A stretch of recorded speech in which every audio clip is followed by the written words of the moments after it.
श्रीमद आद्य शंकराचार्य सद्गुरु श्री ब्रह्मचैतन्य महाराज या सर्वांच्या प्रेरणेनं आणि तुम्हा सर्व मंडळींच्या आशीर्वादानं आज 17वा दिवस आहे, रविवार 4 ऑक्टोबर। हा जगाच्या दृष्टीनं वर्ल्ड ॲनिमल डे म्हणून साजरा केला जातो। जनावरं आपल्याला अनेक दृष्टीने उपयोगी पडतात, पण आपण जनावरांच्याकडे कोणत्या दृष्टीने पाहतो? जे लोक काही जनावरं कुत्री मांजरं पाळतात आणि ते घरातल्या माणसांपेक्षा त्या कुत्र्या मांजरांना जास्त महत्त्व देतात।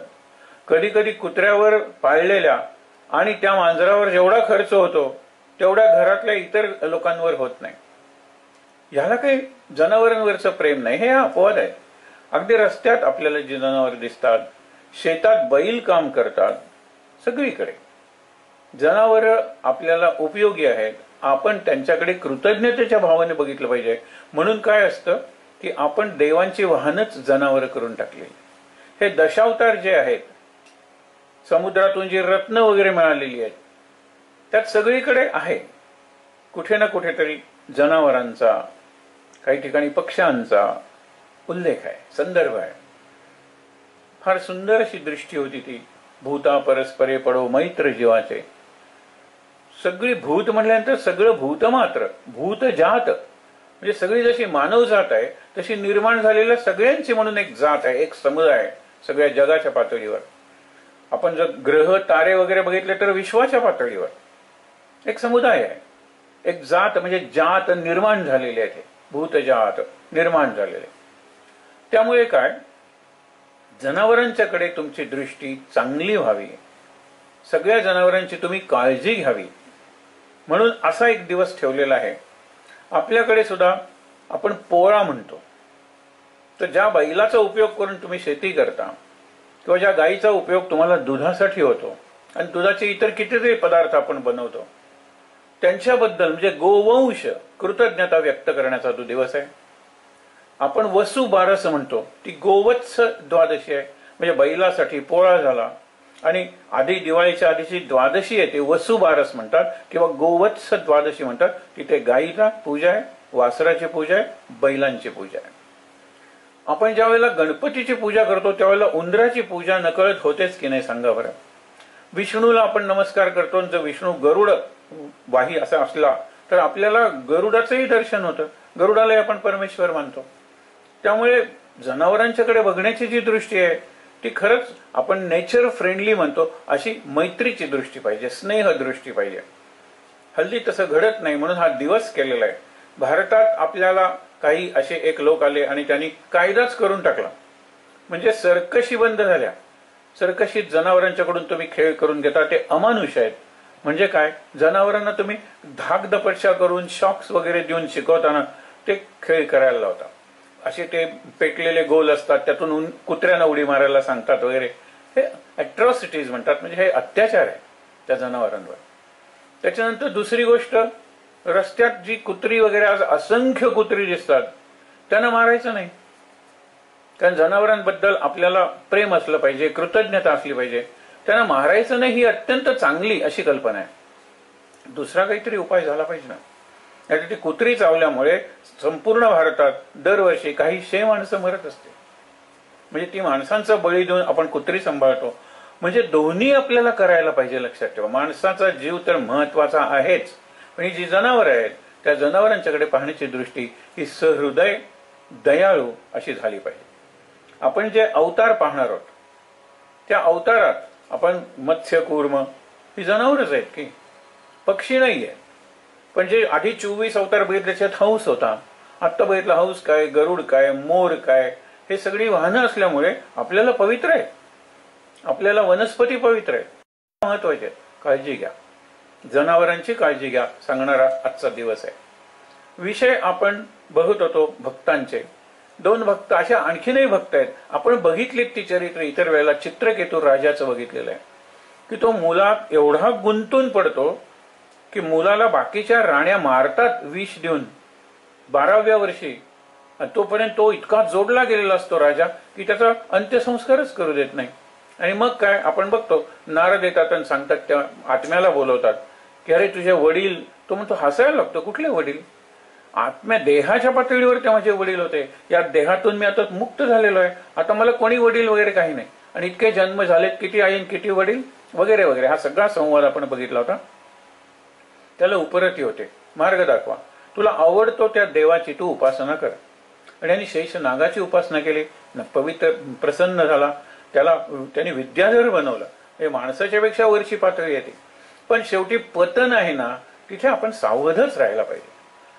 आपण मध्यंतरी उल्लेख केला होता, dark night of the soul, म्हणजे अगदी पोचायला आलंय मुक्तीकडे आणि एकदम काहीतरी घडतं. काल जड भरताची कथा बघितली. ते हरिणीचं पिल्लू, ते पाडस, ते 10 एक जन्म त्याची पुढे गेली ना मुक्ती. आता माझ्यानंतर या हरणाच्या पाडसाकडे किंवा हरणाकडे कोण बघणार, या विचारात तो मेला, पुढचा जन्म हरणाचा झाला.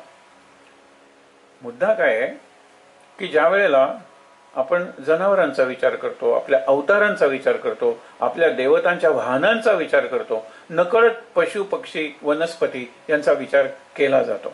कारण अनेक फुलं याला हे पवित्र आहे, पानं याला हे पवित्र आहे. म्हणजे अगदी गवताची सुद्धा काळजी घ्या.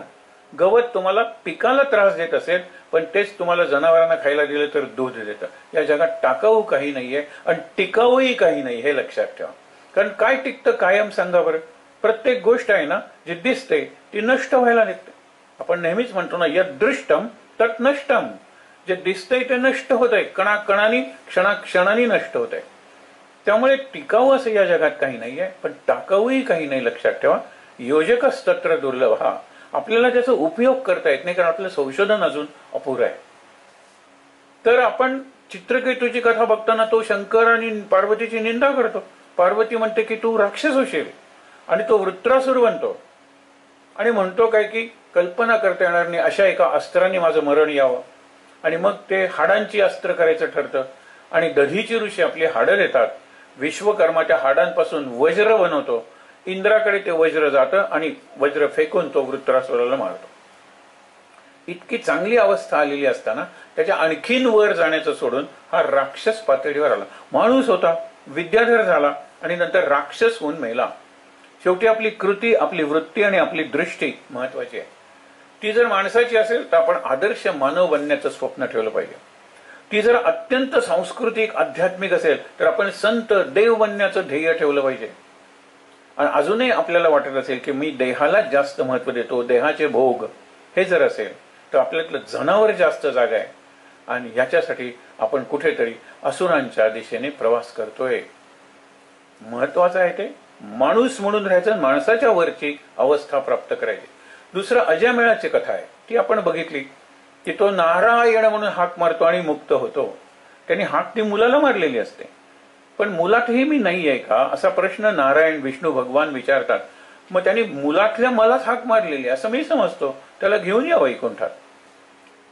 या सगळ्या अशा गोष्टी निरनिराळ्या भक्तांच्या, त्यांची चरित्र हे भागवतात वारंवार येत राहतं, अनेक स्कंधात येतात. आता क्रमाने आलेले नाहीत भागवतात. पहिल्यांदा वराह अवतार आलेला आहे, नंतर दुसरा. पण आपण क्रमाने 10 अवतार जे भागवतात वर्णन केले गेले आहेत ते का बघणार आहोत? कारण तो क्रम आहे ना, तो एका अर्थाने माणसाची कशी उत्पत्ती झाली या पृथ्वीवर हे सांगणार आहे. कसा क्रमविकास झाला किंवा उत्क्रांती झाली. आपण इव्होल्युशन ऑफ स्पीशीज म्हणजे जीवाची उत्पत्ती या पृथ्वीवर. चार्ल्स डार्विनचं उदाहरण दिलं होतं. त्यांनी हाडं जमवली, हाडांच्या सांगड्यावरून सांगितलं पहिल्यांदा त्याच्यानंतर हे असला, त्याच्यानंतर हा असला पाहिजे सांगितलं. पण माकडं कितीही जरी शेपटे वगैरे गेले, बुद्धिमान झाले, तरी माणूस आणि माकड याच्यामध्ये काहीतरी असलं पाहिजे. ते निरनिराळी मानव होऊन गेलेले आहेत काळा चौकात. निअँडरथल मॅन म्हणजे तो असा होता की एका बाजूने माकड आणि दुसऱ्या बाजूने माणसाच्या अगदी जवळ, पण बुद्धीच्या पातळीवर तो तेवढा नव्हता. नष्ट झाले ते. मानवात त्यांचं उत्क्रांती म्हणजे मानवात त्यांचं रूपांतर होण्याआधी ती सगळी जमातच्या जमात नष्ट झाली होती. पण मानव तरी आलाच ना, आकाशातून तो पडलेला नाहीये, लक्षात ठेवा. म्हणून हे दशावताराची जी कल्पना आहे ती आपल्याला क्रमानं हे सांगते. अवतार या शब्दाचा अर्थ काय? अवतृ म्हणजे वरून, अवतरण आपण ज्याला म्हणतो, वरून खाली उतरणे. उद्धरण किंवा आपण म्हणतो ध्वजारोहण, आरोहण, पर्वतारोहण, वरती चढणे. आणि अवतृ हे अवतरण म्हणजे वरून खाली येणे. कशासाठी वरून खाली यायचं? कारण जे आपले भक्त असतात त्यांना खालून वर नेण्यासाठी, म्हणजे उद्धार करण्यासाठी. अवतार हा उद्धारासाठी असतो. सद्गुरू सुद्धा अवतारच घेतो आपल्यासाठी. प्रत्येक शिष्यासाठी त्याचा स्वतंत्र अवतार असतो. मग काही जणांना महाराज आपले गोंदवलेकर महाराज मारुतीच वाटायचे. त्यांना तशी दर्शनं झाली होती, अनुभव आले होता. एक गजानन महाराज आहेत, काही जणांना समर्थ स्वामी वाटायचे, रामदास स्वामी सज्जन घडवून आलेले. काही ना अगदी नानासाहेब पेशवे सुद्धा सुरुवातीला वाटले होते, निरनिराळे वाटले. गजानन महाराज काय किंवा अक्कलकोटचे स्वामी समर्थ विशेषतः नारायणराव पेशवे वाटले होते. तसेच गोरे पान नाक वगैरे सगळं व्यवस्थित. पण नारायणराव पेशवे नैविषारण्यात होते आणि महाराजांनी त्यांचा अंत्यसंस्कार केला असं महाराजांच्या चरित्रात आहे. आणि ते खोटं असायचं काही कारण नाहीये.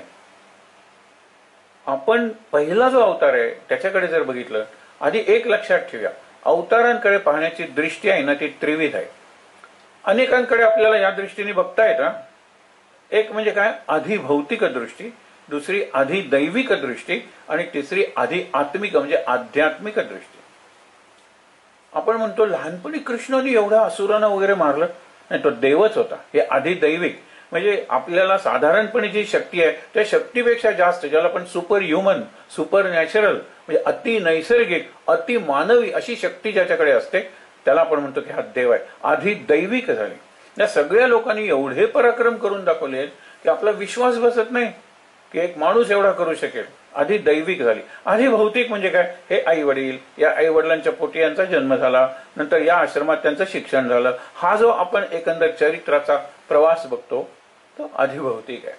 पण आध्यात्मिक म्हणजे काय, प्रत्येक जो अवतार आहे ना तो आपल्याला काही ना काहीतरी शिकवून जातो. आता मासा आपल्याला काय शिकवणार, म्हणजे माशापासून आपण शिकणार आहोत. तर मत्स्य अवतार पहिला पाण्यात, कारण जीव पाण्यात निर्माण झालेला आहे. नंतर पाण्यातला जीव पाण्यात आणि जमिनीवर यायला लागला म्हणून आपण कूर्म कासव अवतार ठेवलेला आहे. नंतर जमिनीवरच जीव राहायला लागला त्याला आपण वराह अवतार, तो क्वाड्रुपेड म्हणजे 4 पायांचा झाला. त्याच्यानंतर अवतार होत गेले. वराह अवतार झाला, त्याच्यानंतर आपण म्हणतो की नृसिंह अवतार झाला, अर्धा माणूस आणि अर्धा पशु. त्याच्यानंतर छोटा बटू वामन तो अवतार झाला. त्याच्यानंतर परशुरामाचा अवतार झाला. त्यावेळेला चांगली प्रगती वगैरे झालेली होती. पण परशुराम हा जो अवतार आपण मानतो त्यांनी काही लग्न नाही केलं. त्यांनी साधे कुऱ्हाड वापरलेलं ज्याला परशु म्हणतो आणि उन्मत्त क्षत्रिय राजांना पराभूत केलेला आहे. हा याला अंशावतार म्हणतात. अवतारांचे 4 प्रकार सांगितले जातात. काही प्रवेश अवतार असतात. मासा बघा, आला काहीतरी काम केलं निघून गेला. कासव ते अमृत मंथन आपण ते कथा बघणार आहोत कूर्मावताराच्या वेळेला. तो मंदार पर्वत खाली बुडायला लागला किंवा मेरू पर्वत, म्हणून त्यांनी विष्णूंनी कशाचं रूप घेतलं, कासवाचं महाकूर्म घेतला आणि तोच डोंगर होता तो फिरत होता असा त्यांनी आपल्या पाठीवर घेतला. प्रवेश काम झालं निघून गेला. त्याच्यानंतर आवेश अवतार असतो. तो शत्रू एवढा बलाढ्य किंवा प्रबल असतो त्याला मारण्यासाठी आवेश आपल्याला आला पाहिजे, तो टिकला पाहिजे. वराह अवतार हिरण्याक्षाला मारण्यासाठी आणि नृसिंह अवतार हिरण्यकशिपूला मारण्यासाठी हे असे आवेश अवतार आहे. अंशावतार वामन परशुराम. आता हे असं वर्गीकरण नाही, प्रत्येकाची मतं निराळी असू शकतील, पण वामन आणि परशुराम हे अंशावतार आहे. आणि राम कृष्ण बुद्ध, अरे यांनी संसार चांगले केले, यांनी राज्य चांगली केली, यांनी काहीतरी तत्वज्ञान जगाला दिलं. बुद्धांनी तर कोणाची हिंसाही केलेली नाही. कृष्णाने वगैरे अनेक असुरांना मारलेलं आहे. रामाने रावणाच्या बरोबरच्या युद्धात आणि इतर सुद्धा राक्षसांना अनेक मारलेलं आहे. हिंसा आहे ती धर्मासाठी आहे, चांगल्या कामासाठी आहे म्हणून ठीक आहे. पण बुद्ध हा त्याच्याहीपेक्षा वरचा अवतार आहे. आपण अगदी म्हणायचंच असेल तर कृष्ण जर पूर्ण अवतार असेल तर परिपूर्ण अवतार बुद्ध आहे. तोही क्षत्रियच आहे. त्याचे वडील सुद्धा तसे तलवार वगैरे चालवणारेच आहेत आणि राज्य वाढवणारे, राज्य चालवणारे. याला हे राज्यच नको, त्याला संपूर्ण विश्वाचं साम्राज्य पाहिजे. कशासाठी? सत्ता गाजवण्यासाठी नाही, तर सगळ्या विश्वाला किंवा निदान मानव जातीला शांतीचा, प्रेमाचा, करुणेचा आणि अहिंसेचा मार्ग दाखवण्यासाठी हा बुद्ध आहे. आणि कल्की म्हणून एक अवतार आहे जो होणार आहे अजून, त्याचं त्यावेळेला आपण बघूया. भागवतात त्याचा फार विचार केलेला नाहीये. पहिला अवतार बघूया मत्स्य अवतार.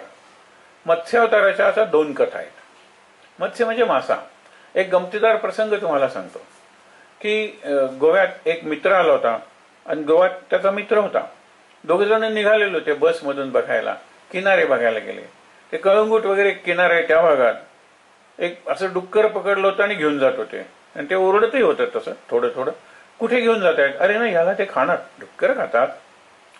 तर ते झाल्यानंतर कासवाला उलट टांगून निघाले होते. कासवाला काय करणार म्हणतो, मारून खातात ते. आम्ही खात नाही म्हणाला, आम्ही डुक्कर खात नाही आणि कासवही खात नाही. कारण का की ते देवाचे अवतार आहेत.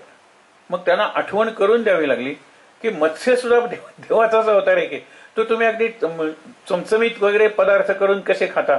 आणि मग त्याला म्हणलं, हो खरंच चुकलं. अरे म्हणलं सगळेच देवाचे अवतार आहेत. प्रत्येक धुळीच्या कणा एवढे, आकाशातल्या ताऱ्यांनी एवढे. जगत म्हणलं तर जगदीश आहे, विश्व म्हणलं तर विश्वनाथ आहे, अणु म्हणलात तर विष्णू आहे, कण म्हणलात तर कण मे भगवान आहे. नाही कुठे, प्रत्येकात अवतारत्व आहे. आपण सुद्धा देवाचे अवतारच आहोत, अंशावतार आहोत. अगदी अल्पांश अवतार असो, पण आपल्यात देवत्व आहे. ते व्यक्त झालं उपासनेतून, साधनेतून, सेवेतून, त्यागातून, प्रेमातून जर व्यक्त झालं ना, तर नक्कीच आपण सुद्धा अवतार बनू. संत हे सुद्धा देवाचे चालते बोलते अवतारच आहेत. आपण बाकीच्या अवतारांचं फक्त पुराणात वाचतो, पण संत आणि सद्गुरू आपल्या जीवनात प्रत्यक्ष जिवंत अवतार येतात आणि ते साक्षात परब्रह्माचेच अवतार असतात. तर मत्स्य अवतार, एक्वाटिक क्रिचर आपण म्हणतो की पहिल्यांदा पाण्यात जन्मला. दोन कथा येतात. पहिली कथा बघूया. ब्रह्मदेव कल्पांत झालेला आहे, म्हणजे सगळा प्रलय झालेला आहे, ब्रह्मदेव शांत झोपलेला आहे. ब्रह्मदेवाचा एक दिवस म्हणजे हजारो वर्ष आणि ब्रह्मदेवाची एक रात्र म्हणजे हजारो वर्ष. ज्यावेळेला हे विश्व असतं आणि सर्वम जगदिदम त्वयि लयमेष्यति, सगळ्या जगाचा लय होतो, मग हा झोपतो. परत हजारो वर्ष काही नसतं आणि नंतर पुन्हा सृष्टी निर्मितीला लागतो. सृष्टी निर्मितीसाठी त्यांनी सांगितलं ना की तू व्यंजन निवड, त निवड आणि प निवड, आणि त्यातून तप म्हणून जे होतं ते तपश्चर्या, तप तू कर, त्यातून तुला पुढची सृष्टी निर्माण करण्याची दृष्टी मिळेल. हे लक्षात घ्या. आणि त्याप्रमाणे ब्रह्मदेवाने केलं. पण ब्रह्मदेव झोपलेला असताना तो घोरत होता आणि त्याच्या घोरण्यातून ज्ञान बाहेर पडत होतं. निश्वसित म्हणतात. आपण कमाल प्रयत्न करून जर एखादं केलं तर ती निश्वसित नाहीये, पण सहज बोलता बोलता एकदम आपण चांगलं बोलून जातो. संतांचे म्हणतात ना, विसाट शब्द सुखे म्हणू येती वेद, म्हणजे त्यांच्या तोंडातून निसटलेल्या शब्दाला सुद्धा वेद वाणीचं महत्व असतं. इतकी शक्ती असते त्यांच्या शब्दात. तो झोपलेला आहे शांतपणे ब्रह्मदेव आणि घोरतोय. तयाचा घोरू म्हणजे तया म्हणती वेदू, त्याच्या घोरण्यातून ज्ञान बाहेर पडत होतं आणि वेद निर्माण होत होते. तर हयग्रीव नावाचा एक राक्षस होता. हे राक्षस आहेत ना, त्यांच्याबद्दल थोडं चिंतन वराह अवताराच्या वेळेला आपण करणार आहोत. पण लक्षात ठेवा, हे आज नाही आहेत का राक्षस, आहेत ना. जे जे चांगलं आहे, सत्य शिव सुंदर, त्याला ज्यांचा विरोध असतो आणि अगदी कडो विकडीचा विरोध करतात, मारीन किंवा मरीन इतका विरोध करतात. जे जे चांगलं आहे, जे जे सुंदर आहे आणि जे जे सत्य आहे, त्याला या लोकांचा विरोध. हयग्रीव, हय म्हणजे घोडा आणि ग्रीव म्हणजे मान, म्हणजे ज्याचं तोंड घोड्याचं होतं, असा एक राक्षस होता.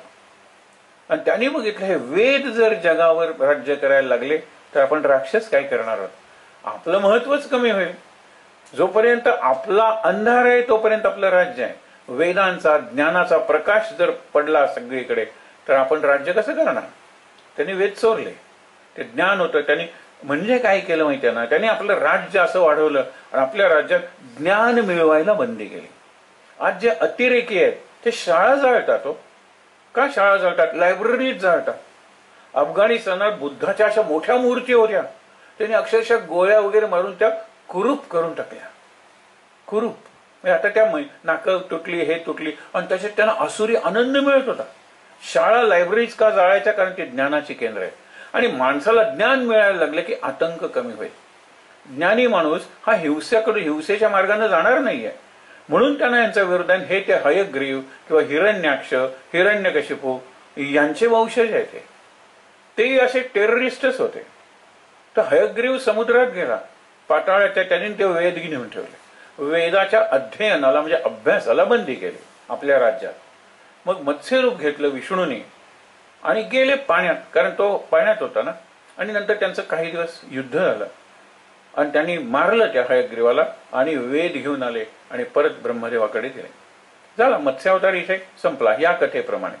दुसरी कथा जास्त मनोरंजक आणि उद्बोधक आहे.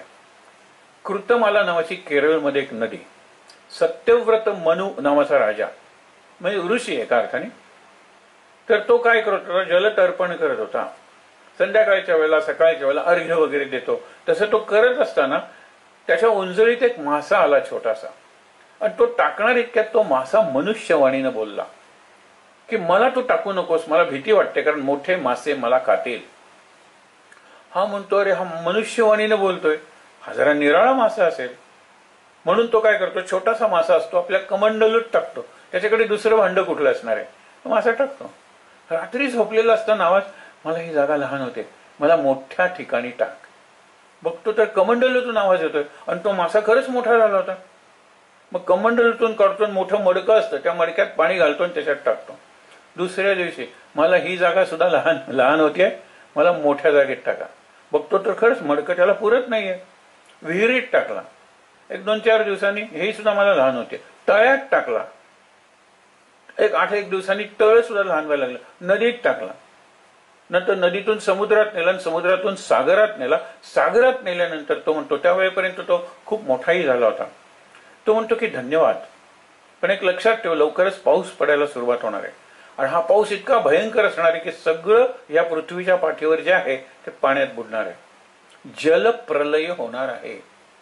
तर तू काय कर, एक मोठी नौका बांध आणि त्या नावेत सप्तर्षी, तुला पाहिजे असलेल्या झाडांची बी आणि मुख्य म्हणजे तुला जी जनावरं पुढे परत व्हावीत असं वाटतं तर त्यांची जोड्या युग्म घेऊन ठेव. कासव पाहिजे तर कासव आणि कासवी, बेडूक पाहिजे तर बेडूक आणि बेडकी, वानर आणि वानरी हे पाहिजेत ना. युग्म म्हणजे जोडी, जोडपं असल्याशिवाय कशी पुढे सृष्टी चालू राहणार आहे. मोठी नौका आणि वासुकी साप जो आहे त्याची दोरी तयार ठेव. योग्य वेळी मी येईन आणि ही नौका तुझी बुडणार नाही, पाण्यावर अशी इकडे तिकडे व्हायला लागेल, पण मी योग्य वेळी येईन. मला शिंग असेल, मी पाणीवर कारंजासारखं उडवत असेन, ही माझी तुला ओळख म्हणून सांगतो.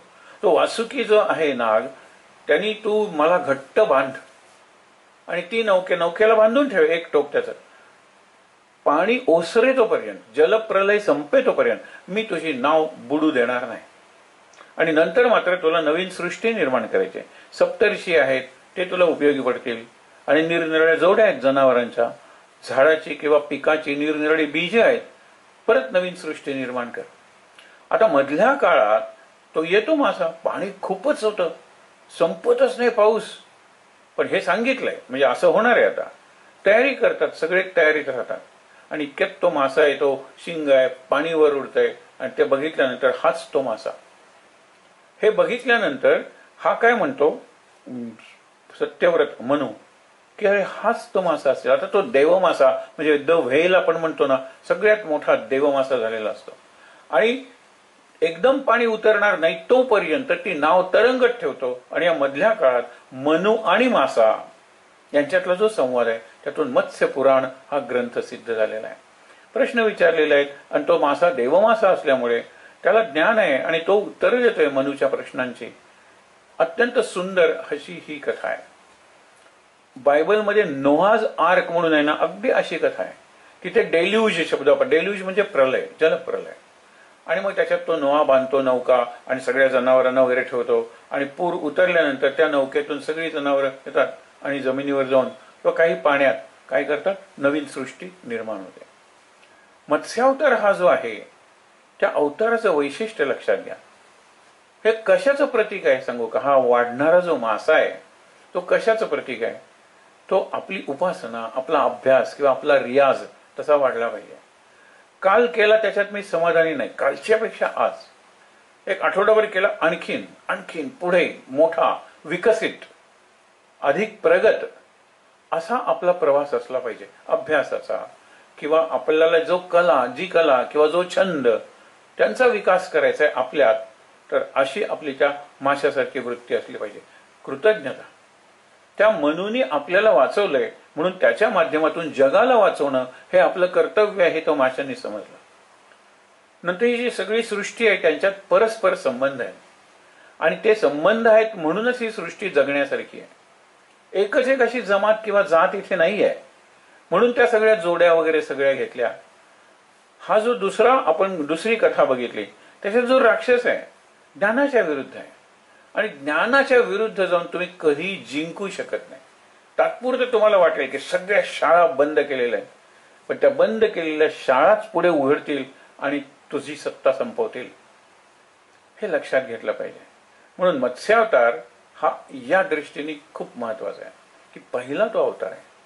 मत्स्य भगवान त्याला म्हणलेला आहे आणि मत्स्य भगवान असल्यामुळे तो सर्व शक्तिमान आहे, तो सर्व व्यापी आहे, त्याचं ज्ञान सर्वदूर पसरणार आहे आणि याच्या सत्यव्रत मनू त्या मनूच्या प्रत्येक प्रश्नाला त्यांनी उत्तर दिलेलं आहे, शिवाय वाचवलेला आहे जीव. असाच एक प्रलयाचा प्रसंग भागवताच्या शेवटी येतो तेव्हा तो आपण बघणार आहोत. पण मार्कंडेय नावाचे ऋषी, त्या मार्कंडेय ऋषीला अहंकार होतो की आता सगळं जग बुडणार आहे जलप्रलयात आणि सगळीकडे पाणी पाणी होतं, त्याला जलप्रलय दिसतो.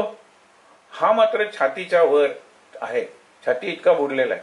तो म्हणतो ज्या अर्थी मी वाचलेलं आहे बाकी कुठेही काही झाडाचं पानही दिसत नाही, सगळं वाहून गेलेलं आहे, सगळं बुडून गेलेलं आहे. आपल्यावर फार मोठी जबाबदारी आहे नवीन सृष्टी निर्माण करण्याची. म्हणजे एका अर्थाने आपण सृष्टी निर्माता, द क्रिएटर आपण म्हणतो, म्हणजे आपण ब्रह्मदेवच आहोत, आपण प्रजापिताच आहोत. अहंकार झालेला आहे. आणि नंतर खूप मोठी कथा ती त्यावेळेला बघू संपतो भागवत या अशा कथेनं. तर नंतर त्याला तिथून एक काहीतरी पान येताना दिसतं, जरा मोठं पान असतं पिंपळाचं. तो म्हणतो की बाकी सगळंच दिसत नाही, हे पान काय? त्या पानावर त्याला काहीतरी हालचाल दिसते. ते जवळ आल्यानंतर, अगदी जवळ आल्यानंतर लक्षात येते की एक लहान मूल आहे, अत्यंत आरामात आनंदात आपल्याच पायाचा अंगठा आपल्याच हातात धरून आपल्याच तोंडात घालून अत्यंत मजेत येतो. त्याला बाहेरचं खेळणंही नकोय. आणि हा कसा आहे? अरे हाच खरा निर्माता असेल, हा आपल्या माध्यमातून सृष्टी निर्माण करणार आहे. हा बरोबर विचार आहे. मी एक माध्यम आहे, मी एक साधन आहे, मी एक वाहिनी आहे आणि ती शक्ती आहे ना ती माझ्यातून वाहते आणि निरनिराळी कामं करून घेते. हे सांगेल. मी करताय म्हणलात ना तर आपण फसतो. मी करता धरता भरता नाही. गणेशा त्वमेव करता त्वमेव आपण म्हणतो ना, सगळं तूच आहेस. त्वम एव तूच, मी कुणी नाहीये रे. हा भाव मग मार्कंडेयाला कळतं की आपण म्हणतो ना की वटस्य पत्रस्य पुटे शयानम बालम मुकुंदम मनसा स्मरामे. भागवतातला श्लोक नाही, हा एका स्तोत्रातला श्लोक आहे की वटस्य पत्रस्य पुटे शयानम, शांतपणे वडाच्या पानावर झोपलेला आहे. बालम मुकुंदम, हा जो बालम मुकुंद म्हणजे अत्यंत लहान असा जो देव आहे त्याला मी नमस्कार करतो आणि यांचा सगळा अहंकार गेलेला आहे. म्हणजे पाण्यात जीवन, पाण्यापासून जीवन ही कल्पना आहेच पहिल्यापासून. म्हणून पहिला अवतार आहे ना हा पाण्यातच आहे. पाण्याच्या बाहेर मासा काढला तर तो जगणार नाहीये.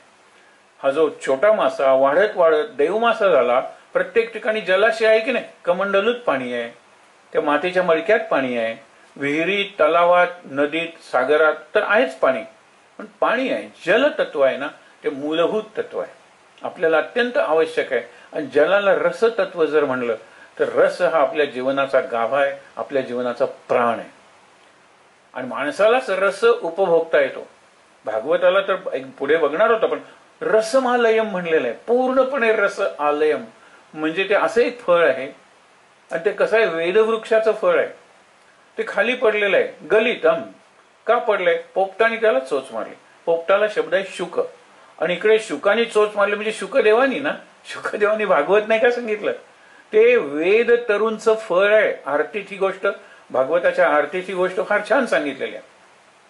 पण आपण विचार करूया ना की ज्या वेळेला मत्स्यावतार होतो त्याच्यापुढे कूर्म अवतार आता आपण बघणार आहोत. पण एक शक्ती अशी आहे की ह्या अवतारांच्याही पलीकडे एक फार सुंदर असं अवतारांच्या बद्दलचं वचन आहे, लक्षात ठेवा. आणि ही संस्कृत भाषेचं वैशिष्ट्य आहे. एक दोन ओळीत त्यांनी 10 अवतार सांगून टाकलेले आहेत. मत्स्यो कूर्मो वराहश्च नृसिंह वामनस्तथा रामो रामश्च कृष्णश्च बुद्धश्च कल्किदित्यपि. कल्की हा शेवटचा अजून व्हायचा अवतार, पण त्यांनी मत्स्य, कूर्म, वराह, नृसिंह, वामन, राम म्हणजे परशुराम, परत हा राम बलराम वगैरे आपला राम आणि कृष्ण, रामकृष्ण, आणि बुद्ध आणि कल्की, हे 2 ओळीत सांगितले. आता प्रत्येक अवताराचं कार्य आहे ना, ते सुद्धा एका श्लोकात सांगितलेलं आहे. हे संस्कृत आहे ना, फार सुंदर भाषा आहे, ज्याला आपण इलॅस्टिक म्हणतो ना, फ्लेक्सिबल, लवचिक. आणि म्हणून अर्थ एका शब्दाचे कितीतरी विस्तृत अर्थ, व्यापक अर्थ होतात. आता हे लक्षात ठेवा. वेदान उद्धरते, मत्स्यावतार बघितला ना, की वेद त्या हयग्रीवाने पाण्याखाली नेले होते, तर ते वाचवले याने. वेदान उद्धरते जगन्निवहते. आपण आता हे बघणार आहोत पुढचा अवतार. पुढे जगन्निवहते भूगोलमुद्भिभ्रते. पाण्यात बुडत होती पृथ्वी, की त्या वराह अवतारांनी आपला सुळे असतात ना, हत्तीला असतात तसे रानडुकराला असतात, वरती उचललेले. तो सगळाच प्रकार बघण्यासारखा आहे. आपल्याला चमत्कार वाटेल, पण हा चमत्कार नाही आहे, अति मानवी अशी ती शक्ती आहे. देव म्हणजे आपण तोच की आपला कन्सेप्ट आहे, आपली कल्पनाच ती आहे. मला 2 हात तर त्याला 4 हात, मला 1 डोकं तर त्याला 3 डोकी, 4 डोकी, 5 डोकी आपण म्हणतो ना. हे सिंबॉलिक आहे, प्रतिकात्मक आहे, रूपकात्मक आहे. काय की माझ्यापेक्षा तो जास्त बुद्धिमान आहे, माझ्यापेक्षा तो जास्त शक्तिमान आहे, माझ्यापेक्षा तो जास्त ज्ञानी आहे. बघा ना, आणि माझ्यापेक्षा तो जास्त व्यापी आहे. मी घरात असतो त्यावेळेला बाहेर नसतो, तो सगळीकडे व्यापून राहिलेला आहे.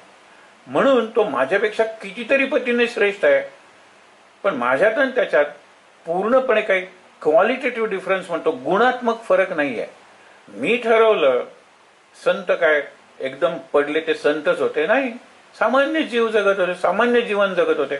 म्हणून सांगितलेलं आहे, दैत्यम धारयते बलिम छलयते क्षत्रक्षयम कुर्वते. दैत्यम धारयते हा नृसिंह अवतार आहे. धारयते म्हणजे फाडलेला आहे पोट कोणाचं, त्या हिरण्यकशिपूचं. बलिम छलयते, बली राजा आहे, त्याला फसवलेलं आहे. त्रिपाद भूमी मागितली त्या बटू वामनाने, आणि ज्या वेळेला दान देतो त्यावेळेला खूप मोठा होतो, आणि एका पावलात जमीन पाणी व्यापून टाकतो, दुसऱ्या याच्यात आकाश व्यापून टाकतो. तो अवतार आपण बघणार आहोत. म्हणजे छल आहे हा, एका अर्थाने फसवलेला आहे. पण कशासाठी फसवलंय, की ह्याचा जर यज्ञ पूर्ण झाला, हा देवाचा भक्त आहे, पण सत्तेने माणूस आपण म्हणतो ना भ्रष्ट होतो. आणि हा मुळात कोण आहे, दैत्य आहे, राक्षस आहे. त्याची सत्ता जर सगळीकडे झाली तर जगाला त्रास होईल. म्हणून आपण पहिल्यांदा बघूया की त्याच्यात सत्व किती आहे. आणि बळीराजा शेवटी काहीच नाही आता टाकायला, 1 पाऊल उरलेलं आहे तर माझ्या डोक्यावर टाक म्हणतो. फार अर्थ आहे त्याला, नंतर बघूया. नंतर पौलस्त्यम जयते. पौलस्त्य, पुलस्ती ऋषींचा नातू पौलस्त्य रावण. आणि वाल्मिकीनी रामायणाला पौलस्त्य वध नाव दिलेलं आहे, लक्षात ठेवा. रावणाचा वध इतकं सरळ नाव दिलेलं आहे, पौलस्त्य वध. म्हणून इकडे पौलस्त्यम जयते, रावणावर विजय मिळवला. हलम कलयते, हल म्हणजे नांगर. नांगर त्यांनी शस्त्र म्हणून वापरलं. कुणी वापरलं, आणि अस्त्र म्हणून सुद्धा. दूरवर नांगर जायचा आणि तो ओढून घ्यायचा आणि गदेनं मारायचा. बलरामाचं ते नांगर हे बलरामाचं. म्हणून बलराम किंवा बळीराम आपण शेतकऱ्याला म्हणतो, कारण त्यांचं हे नांगरच आहे ना, साधन शेती करण्याचं. तर इथे लक्षात घ्या. त्याच्यानंतर पुढे काय म्हणतात, हलम कलयते कारुण्य मातन्वते. हा बुद्धावतार आहे, करुणा, प्रेम सगळ्यांवर, जगावर. आणि ते झाल्यानंतर म्लेच्छान मूर्छेयते. म्लेच्छ म्हणजे असंस्कृत लोक. असंस्कृत लोक जे निरनिराळ्या सत्तेच्या ठिकाणी आहेत आणि त्यामुळे जगाचं वाटोळ होतंय, सध्या तशीच परिस्थिती आहे, त्यांचा नाश करण्यासाठी कल्की अवतार पुढे होणार आहे. आणि हा अवतार आपण मागे बघितलं त्याप्रमाणे क्षात्रतेज आणि ब्राह्मतेज यांचा संयुक्त अवतार आहे. क्षात्रतेज आहे कारण तो घोड्यावर आहे, हातात तलवार आहे. आणि ब्राह्मतेज आहे, तो अत्यंत तेजस्वी आणि भस्माचे पट्टे त्यांनी लावलेले आहे. म्हणजे तो क्षात्रतेज म्हणजे पराक्रमी आहे आणि ब्राह्मतेज म्हणजे ज्ञानी आहे. हा सगळ्या जगात जो एक प्रसंग निर्माण झालाय की नेतृत्वच नाही आहे योग्य, काही अपवाद सोडले तर नेतृत्वासाठी या दोन्ही गुणांची गरज आहे. नुसती बुद्धी आहे उपयोग नाही, आणि नुसता पराक्रम आहे उपयोग नाही. तर पराक्रमाचं सामर्थ्य पाहिजे आणि बुद्धीचं तेज पाहिजे. हे जर निर्माण झालं तर इदम ब्राह्मम इदम क्षात्रम शापादपी शरादपी. तुम्ही क्षत्रिय बाण मारून आपलं सिद्ध करा कार्य, आणि नाही तर शाप द्या. तुम्ही जर ज्ञानी असाल, तुम्ही शस्त्र नाही वापरणार, पण शस्त्रापेक्षा सूक्ष्म अशी जी शापशक्ती आहे, वरशक्ती आहे, त्याचा उपयोग तुम्ही करणार आहात. आणि म्हणून हा जो दुसरा जो अवतार आहे, मत्स्य झाल्यानंतर कूर्म, त्या मत्स्यावतारात सुद्धा हेच बघायचं आपल्याला. किती शक्ती आहे ती मत्स्य झालेली आहे. आपण त्याला विष्णू भगवान म्हणतो, काही त्याला आदिनारायण म्हणतात, परब्रह्माने घेतलेले अवतार आहेत. विष्णू आपण म्हणतो ते विष्णूला परब्रह्मच मानतो आपण. मत्स्यावतारानंतर जो कूर्म अवतार आहे, कूर्म अवतार, ते कूर्म म्हणजे कासव. कासव एम्फिबियन आहे. हा एक्वाटिक होता, पाण्यातला मासा, पण हे पाण्यातही राहतं आणि जमिनीवरही राहतं ना. जीवाची प्रगती व्हायला लागलेली आहे. अगदी आपण म्हणतो की पहिल्यांदा अमिवा सारखे होते क्रिचर्स, म्हणजे जीव. त्याला प्रोटोझोआ, सिंगल सेल, म्हणजे त्याला एकच पेशी होती, एक पेशीय, दिसतही नव्हते ना. विहिरीत वगैरे पाणी आटलं की आपल्याला असतात, आणि त्यांना आपण म्हणतो ना की संडासला जास्त होतं वगैरे, डिसेंट्री वगैरे होते, त्या अमिबिक म्हणतात त्याला. आहे ना, दिसत नाहीत आपल्याला. कोरोना कुठे दिसतोय सांगावर. प्रत्येकाला त्याचं म्हणून काहीतरी स्थान आहे, त्याचं म्हणून काहीतरी कार्य आहे. कधी कार्य आपण म्हणतो की फार चांगलं कार्य, कधी विध्वंसक कार्य. हा कोरोनाचं काय कार्य आपल्याला वाटतं. पण शिक्षा जर द्यायची असेल की जे लोक उन्मत्त झालेले आहेत किंवा ज्यांचं प्रारब्ध अशा पद्धतीला आलेलं आहे की त्यांना आजारी पाडणं, भोगायला लावणं किंवा मारणं आवश्यक झालेलं आहे, मग ती शक्ती कोरोनाला निवडते. करोना आपणहून हे सगळं करतो असं समजण्यापेक्षा त्या शक्तीची इच्छा आहे, आणि ती शक्ती खरं चालक आहे, मोटिवेटर, ऍक्टिव्हेटर आपण म्हणतो ना, ती शक्ती आहे. आणि त्या शक्तीला आपण परमेश्वर, परब्रह्म किंवा पराशक्ती, पर असा तो शब्द वापरतो. त्याच्यानंतरचा जी गोष्ट आहे ती म्हणजे कासवाची, कूर्म अवतार. त्याच्याही दोन गोष्टी आहेत. कूर्म म्हणजे कासव. कासव बघितलं आपण, कासव देवळात असतं बघा. त्याला 6 कारणं सांगितलेली आहेत. आपण बघूया ना कोणती 6 कारणं आहेत ती. पहिलं म्हणजे कासव हा देवाचा अवतार आहे म्हणून तो देवळात पाहिजे. कूर्म अवतार विष्णूचा दुसरा अवतार आहे. ते जमिनीवर राहतं, पाण्यात राहतं, म्हणजे कोणत्याही परिस्थितीत राहतं म्हणून ते कासव. कोणतीही परिस्थिती आली तर मी कासवाचा आदर्श समोर ठेवला पाहिजे, खचून जाणार नाही. तिसरं म्हणजे अत्यंत संथ श्वास घेतं, त्यामुळे दीर्घकाळ जगतं. 300-300 वर्षांचं आयुष्य असतं कासवांचं.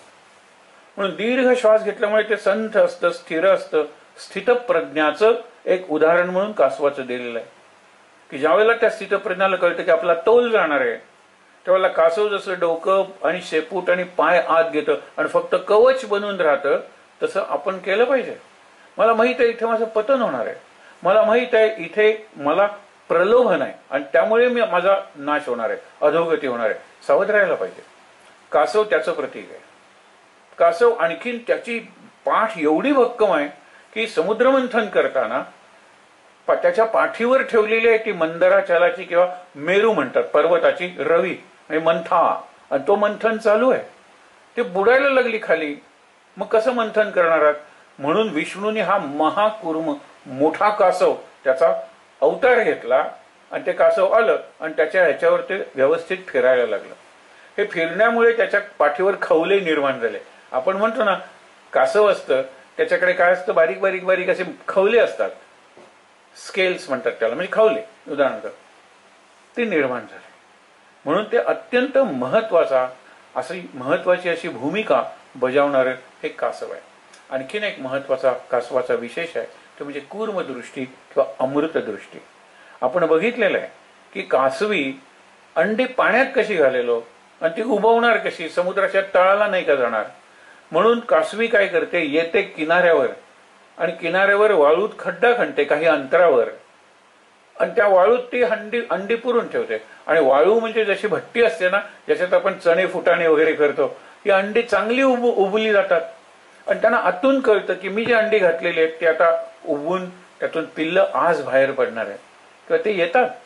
अक्षरशः हजारो कासवी किंवा कोरमी असतात त्या, कारण कासवी अंडी घातलेल्या, आणि प्रत्येकाला माहिती आहे की माझा हा खड्डा आहे आणि तिथे बरोबर येऊन ते थांबते.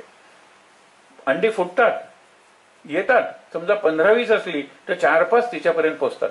एक कुत्र मांजर एक घेऊन जाते, 1-2 पक्षी वगैरे असतात गरुडासारखे वगैरे ते घेऊन जातात. पण जे 4-5 येतात त्यांना ती घेऊन जाते. पण तोपर्यंत आपल्या दृष्टीनं, अमृत दृष्टीने आपल्या त्या अंड्यातून बाहेर पडलेल्या नवजात बालकांचं पोषण करत असते. म्हणून त्याला अमृत दृष्टी. मी आहे ना, कशाला घाबरतं, या ना पुढे, या ना पुढे, मी आहे ना. अरे माझ्याकडे पोहोचल्यानंतर सगळं तुमचं संरक्षण, संवर्धन, पोषण वगैरे मी करेन. कोण म्हणते, ती कासवी म्हणते प्रत्येकाला. काय निसर्ग आहे नाही. कसल्या प्रेरणा देतो, घरटी बांधण्याच्या प्रेरणा देतो. एक पिल्लू अंड्यातून बाहेर पडलं आणि त्याचे आई वडील मारले गेले कशाने तरी, ते पिल्लू सुद्धा पुढे मोठं झाल्यानंतर घरटं बांधतं ना. कोणी शिकवलं त्याला? माणसाला बऱ्याच गोष्टी शिकाव्या लागतात, पण निसर्गात ही जे प्राणी पक्षी वगैरे आहेत त्यांना बऱ्याच गोष्टी या जन्मजात मिळतात. आई वडील शिकवतात असं नाहीये, किंवा कोचिंग क्लासेस म्हणतो आजही काही नाहीये की कसं बांधायचं घरटं वगैरे, ते त्यांच्या आतच असतं. माणसाच्या आत तर त्याच्यापेक्षा बुद्धी, कल्पनाशक्ती, कितीतरी निरनिराळ्या शक्ती आहेत. म्हणून माणूस हा माणूसच आहे.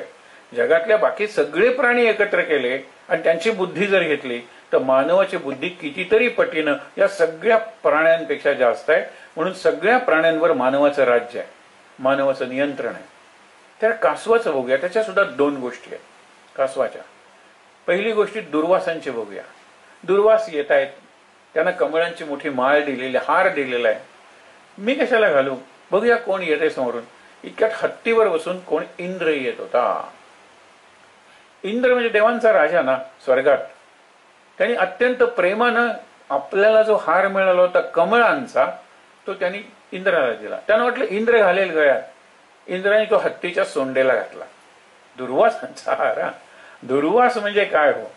तर म्हणून त्यांनी लगेच शाप दिला की तुझा अहंकार इंद्रा हत्ती एवढा मोठा झालेला आहे, तेव्हा काही दिवसातच तुझं सगळं वैभव नष्ट होईल, तू पदच्युत होशील सिंहासनावरून आणि रानोमाळ भटकायला लागशील. घाबरला इंद्र. कारण ऋषींचा शाप होता तो. आणि पुढे तसंच झालं, सगळं वैभव नष्ट झालं आणि स्वर्गावर बळीराजाचं राज्य म्हणजे असुरांचं राज्य सुरू झालं. काय झालं होतं की ख्याती नावाची भृगु ऋषींची, एक लक्षात घ्या, भृगु ऋषींची पत्नी, त्यांना आणखी नाही पत्नी आहेत, तिने काहीतरी दुष्ट शक्ती तिच्यात आहे असं वाटलं, म्हणून विष्णूनं सुदर्शन चक्राने तिला मारलं. भृगुराजांची पत्नी गेलेली आहे आणि भृगु ऋषींचा मुलगा शुक्राचार्य.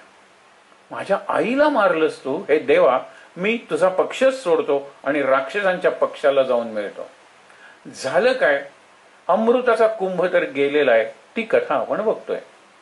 आणि शुक्राचार्य ज्यांच्याकडे संजीवनी मंत्र होता, त्याला मृत संजीवनी मंत्र म्हणतात. म्हणजे मेलेलं संजीवनी मंत्र म्हणून पाणी त्याच्या अंगावर टाकलं, शिंपडलं तर तो जिवंत होतो.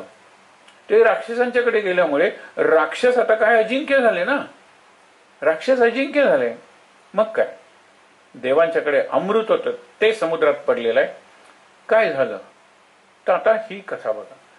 दुर्वासाने शाप दिला की कमला म्हणजे लक्ष्मी, कारण कमळात बसलेली असते, आपण माहित आहे ना. पूर्वी उभी असायची, आता आपण बुद्धिमान झाल्यामुळे आपण तिला बसवली आहे. म्हणजे उभी असलेली लगेच कमळाच्या बाहेर टाकून निघून जाईल ना. चंपल आपण म्हणतो ना की कशी आहे ती, चंचला चपल चरणा कमला, अशी आहे ती. आपण तिला बसवलेली आहे. म्हणजे उभं राहायचा प्रयत्न केला की बस ग, जाऊ नकोस ग, आमचं चुकलं, काहीतरी म्हणता येईल. पण लक्ष्मी ही पद्मजा आहे, कमला आहे. कमळ हे तिचं एका अर्थाने वसती स्थान आहे. त्या कमळाचा तू अपमान केलायस, म्हणजे कमलेचा, त्या संपत्तीचा, लक्ष्मीचा तू अपमान केलेला आहेस, तेव्हा भोग आपल्या कर्माची फळं. आणि सगळं वैभव गेलं. वैभव गेल्यानंतर त्यांनी सांगितलं कोणीतरी की शुक्राचार्य परत येणार नाहीत, कारण ते अपमानित होऊन गेलेले आहेत, सूडाने गेलेले आहेत, सूड बुद्धीने, ते परत येणार नाही. पण आपल्याकडे अमृत जर मिळालं आपल्याला, तर अमृताचा एक थेंब जरी आपल्यात गेला ते आपण युद्धात मरू शकणार नाही. त्यांच्याकडे संजीवनी मंत्र आहे, आपल्याकडे अमृत पाहिजे. मग हे अमृत मिळवण्यासाठी त्यांनी अमृत मंथन सुरू केलं. त्या मंथनाचं खूप वर्णन केलेलं आहे. पहिली गोष्ट म्हणजे काय, ज्यावेळेला देवानी ठरवलं, काय ठरवलं, ते अमृत मंथन करायचं. ते एकटे कसे करतील, आणि दोन्ही बाजूला जर देवच असतील तर लक्षात घ्या ना, पहिल्यांदा दोरी वापरली पाहिजे. वासुकीची दोरी वापरली जाते बघा अशा कामासाठी. वासुकी हे वासनांचं प्रतीक आहे. वासना आपल्या कधी संपतात का हो? कितीही लांबवल्या, वाढता वाढता वाळे भेदिले शून्य मंडळा, हे हनुमंताच्या शक्तीचं वर्णन आहे. तसं वासनेच्या शक्तीचंही वर्णन आहे. वासनेची शक्ती आपल्याला बांधून घालेल, हनुमंताची शक्ती आपल्याला मुक्त करेल. पण शक्ती आहे आणि वासना कधी संपत नाहीत. म्हणून तो वासुकी नाग ह्याचं प्रतीक आहे. पण नाग असं तुम्ही त्याला बांधला आणि पर्वताला घुसळायला लागला तर त्याच्या आत जे विष आहे ते त्याच्या तोंडातून बाहेर पडेल ना, शेपटातून नाही बाहेर पडणार. तर देव हुशार, त्याने राक्षसांना फुलवलं. काय म्हणाले की तुम्ही राक्षस तुमच्या मदतीशिवाय अशक्य आहे, आम्ही त्या मनाने कमी महत्वाचे आहोत, आम्ही शेपटाचा भाग धरतो आणि तुम्ही तोंडाचा भाग धरा. त्यांना बरं वाटलं की तोंड म्हणजे डोकं आणि आम्ही धरणार, आम्ही श्रेष्ठच आहोत तुमच्यापेक्षा. बरंचसं विष जे बाहेर पडलं त्याच्यात बरेचसे असुर मरूनही गेले. देवांची होते, त्यांना अमृत पाहिजे होता. आणि अमृत मंथन सुरू झाल्यानंतर एक एक रत्न बाहेर पडायला लागले. त्या रत्नांचा विचार आपण नंतर करूया. पण ही जी कथा आहे की दुर्वासांनी शाप दिल्यामुळे देवांचं वैभव नष्ट झालं आणि ते वैभव मिळवण्यासाठी, अमृत मिळवण्यासाठी, म्हणजे मग राक्षसांवर विजय मिळवून सगळीकडे आपलं राज्य, संपत्ती, समृद्धी आपल्याला मिळेल म्हणून हे अमृत मंथनाचं ठरलं. एक कथा झाली. दुसरी कथा ती जरा जास्त विचार करायला लावणारी आहे. गरुड. गरुड हे विष्णूचं वाहन आहे, पण गरुडाची आई विनता. विनता आई असल्यामुळे वैनतेय हे गरुडीचं नाव आहे. कुंती कौंतेय, राधा राधेय आपण म्हणतो ना, तसं विनता वैनतेय. वैनतेय म्हणजे गरुड. आईवर अत्यंत प्रेम आहे त्याचं. त्या विनतेला एक बहीण आहे, त्या बहिणीचं नाव आहे कद्रू. कधी कधी नावच अशी असतात. कद्रू आपण म्हणतो तो फार कद्रू आहे. कद्रू म्हणजे काय? चिक्कू आहे, कंजूस आहे, तुच्छ आहे, तो काही तुला मदत करू शकणार नाही, तुझ्याकडूनच मदत मागेल. कद्रू. तर ही सर्प माता आहे, सापांची माता आहे.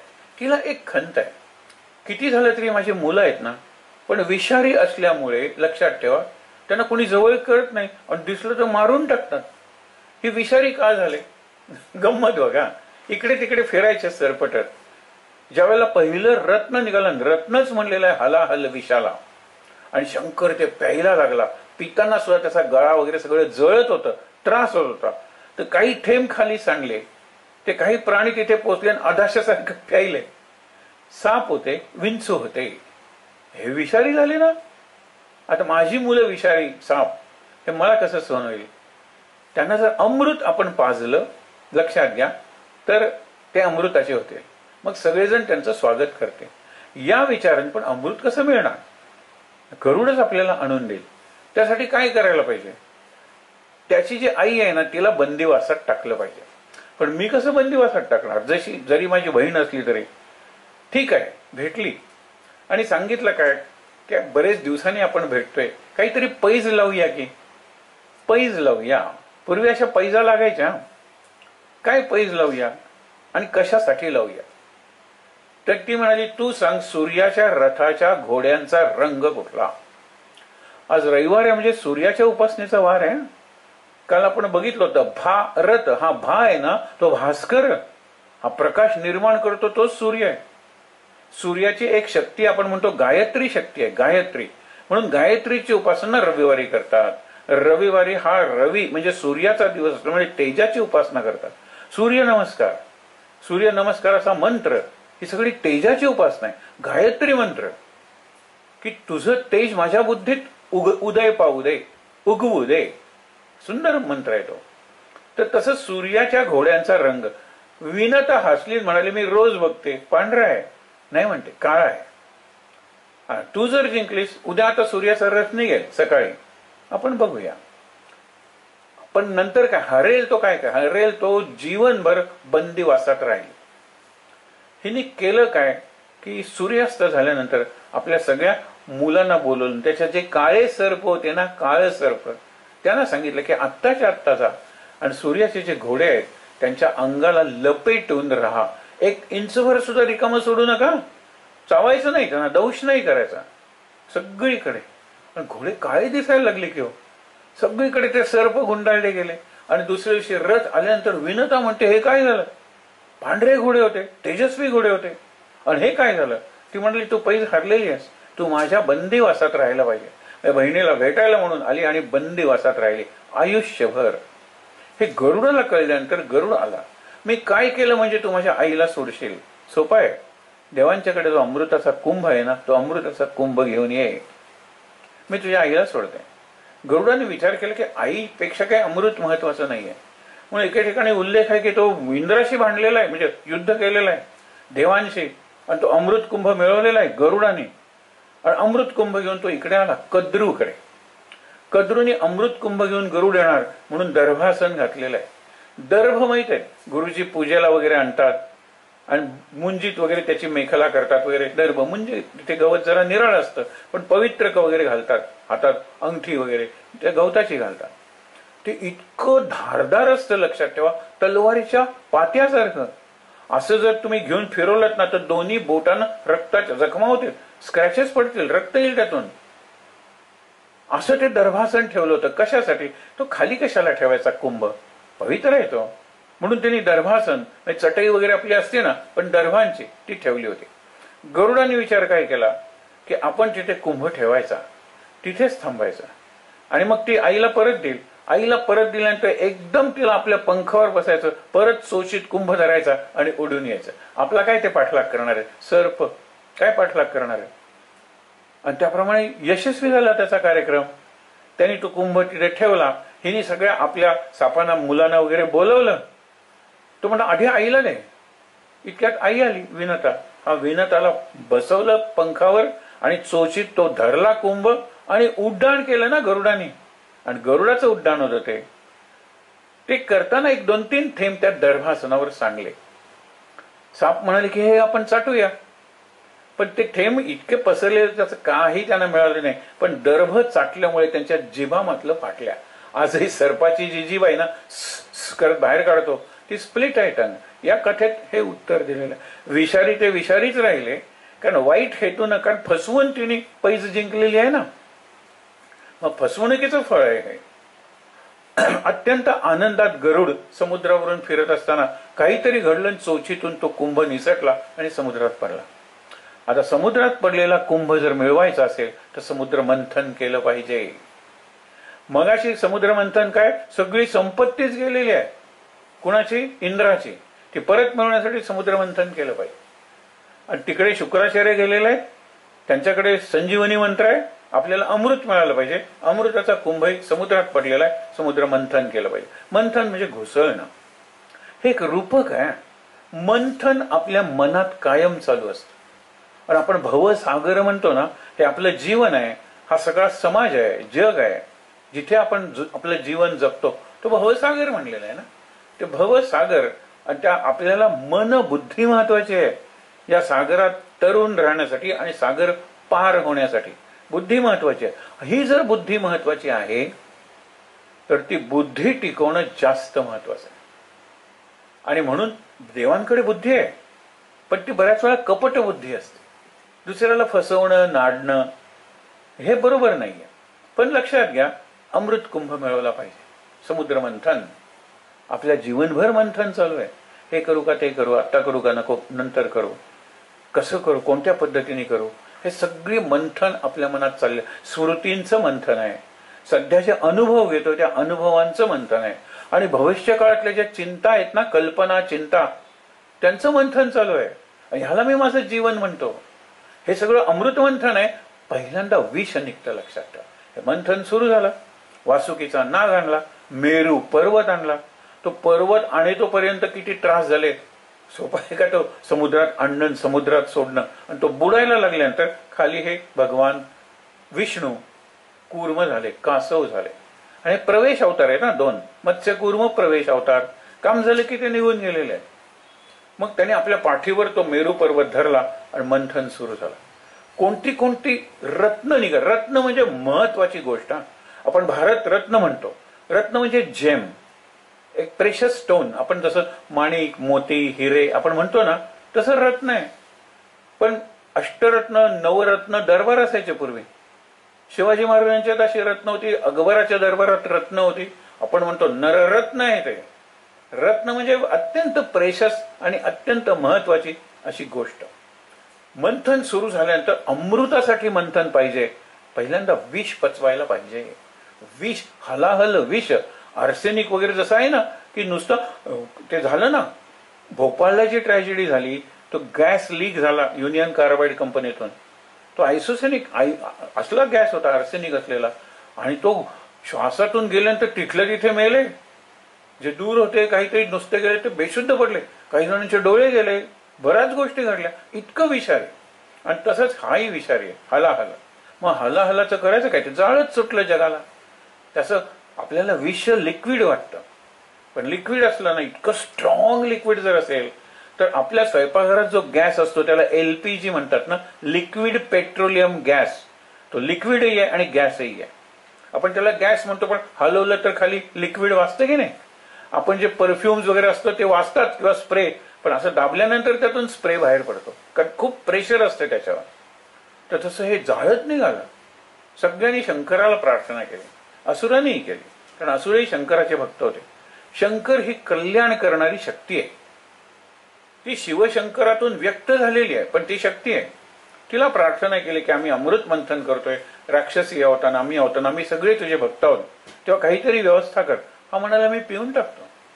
आणि शिव ते प्यायला लागल्यानंतर पुढे काय झालं आपण ते दुसऱ्या संदर्भात बघितलंय, आता तो विचार नको. इथपर्यंतच त्यांनी ते विष ठेवलं, सगळं हलाहल. आणि त्यामुळे त्याचा निळा पडला कंठ, आणि तो नीलकंठ झाला. हे लक्षात घ्या, कोण? शंकर नीलकंठ झाला. पण पहिलं जे रत्न निघालं हलाहल, त्याची अशी व्यवस्था लावली. त्याच्यानंतर घोडा निघाला आणि खिंकाळत निघाला, एवढ्या जोरात आवाज करत निघाला, त्याला उच्चई श्रवा, म्हणजे ज्याचा आवाज दूरवर ऐकू जातो. कीर्ती दूरवर जाणं हा एक भाग आहे, पण दुसरा भाग आहे माझा आवाज गेला पाहिजे, माझा प्रभाव वाढला पाहिजे.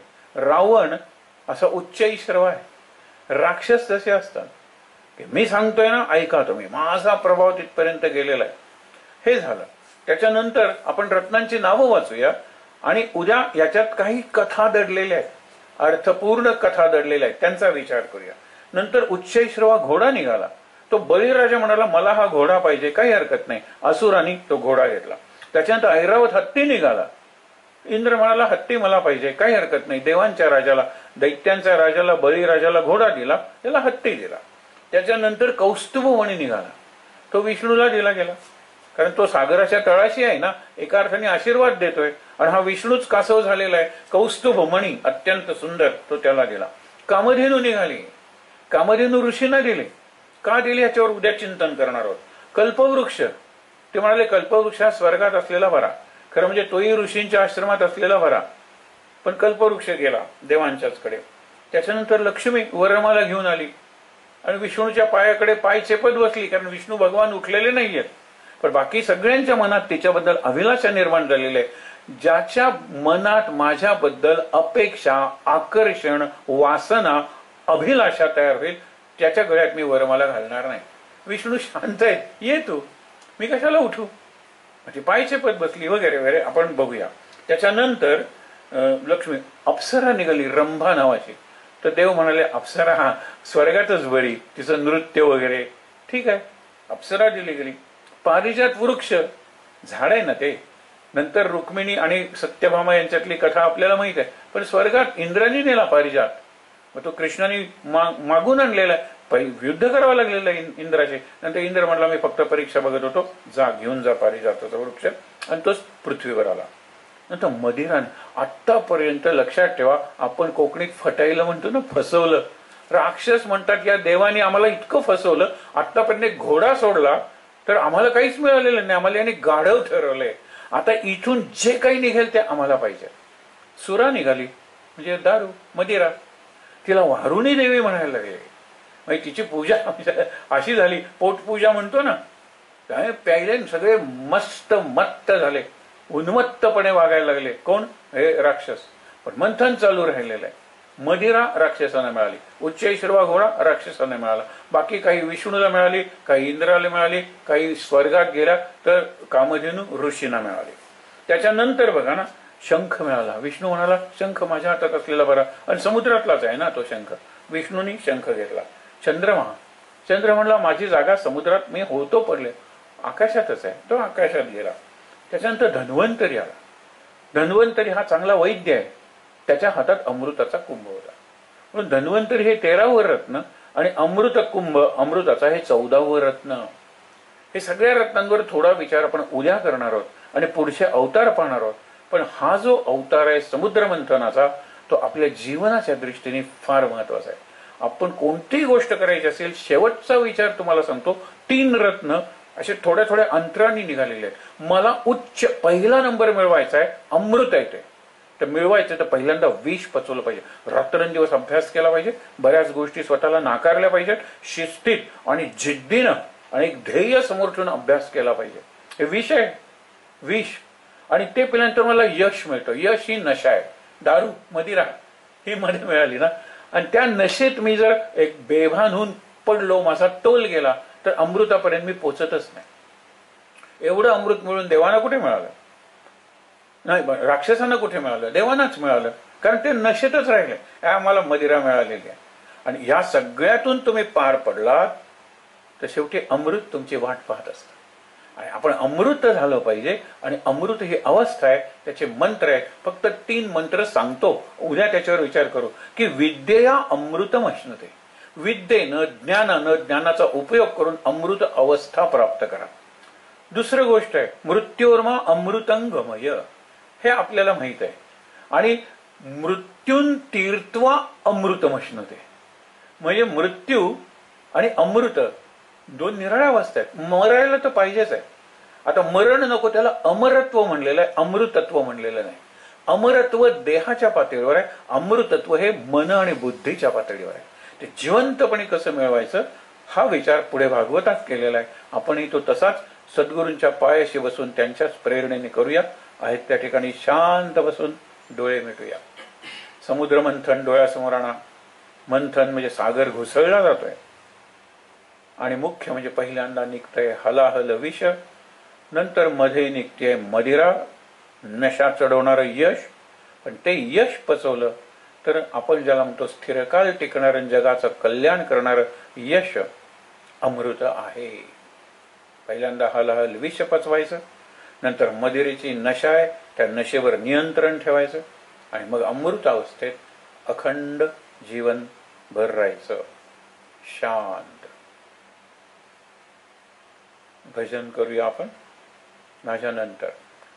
श्री कृष्ण गोविंद हरे मुरारे, श्री कृष्ण गोविंद हरे मुरारे, हे नाथ नारायण वासुदेव, हे नाथ नारायण वासुदेव. श्री कृष्ण गोविंद हरे मुरारे, श्री कृष्ण गोविंद हरे मुरारे, हे नाथ नारायण वासुदेव, हे नाथ नारायण वासुदेव. श्री कृष्ण गोविंद हरे मुरारे, श्री कृष्ण गोविंद हरे मुरारे, हे नाथ नारायण वासुदेव, हे नाथ नारायण वासुदेव. श्री कृष्ण गोविंद हरे मुरारे, श्री कृष्ण गोविंद हरे मुरारे, हे नाथ नारायण वासुदेव, हे नाथ नारायण वासुदेव. श्री कृष्ण गोविंद हरे मुरारे, श्री कृष्ण गोविंद हरे मुरारे, हे नाथ नारायण वासुदेव, हे नाथ नारायण वासुदेव. हे नाथ नारायण वासुदेव, हे नाथ नारायण वासुदेव. हे नाथ नारायण वासुदेव. हे नाथ नारायण वासुदेव. भगवान श्री गोपाल कृष्ण महाराज की जय. शक्ति मंत्र. सर्वमंगल मांगल्ये शिवे सर्वार्थ साधिके शरण्ये त्र्यंबके गौरी नारायणी नमोस्तुते. जय नारायणी नमोस्तुते. शांतिपाठ. ओम सहना भवतु सहनौ भुनक्तु करवावहै तेजस्विनावधीतमस्तु मा विद्विषावहै। ओम शांति शांति शांति। तीनदा दीर्घ श्वासोच्छ्वास।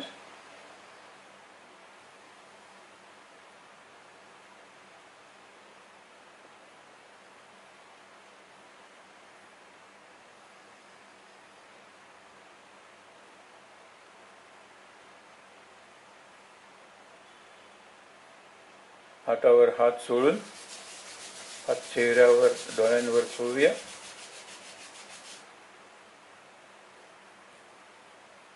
अगदी सावकाश शांतपणे डोळे उघडून आनंदानं प्रेमानं ध्यानस्थ कृष्णाकडे, सद्गुरुनाथांकडे, मुरलीधर कृष्णाकडे, लक्ष्मीनारायणांच्या मूर्ती आहेत त्या मूर्तींकडे शांतपणे पाहत त्यांचं दर्शन घेऊया. आणि सगळ्यात महत्त्वाचं म्हणजे प्रभूची, भगवंताची वाङ्मयी मूर्ती, अक्षर मूर्ती, चिन्मय मूर्ती, भागवत ग्रंथ, त्याचं दर्शन घेऊया. शांत आनंद. महाराज महाराज महाराज.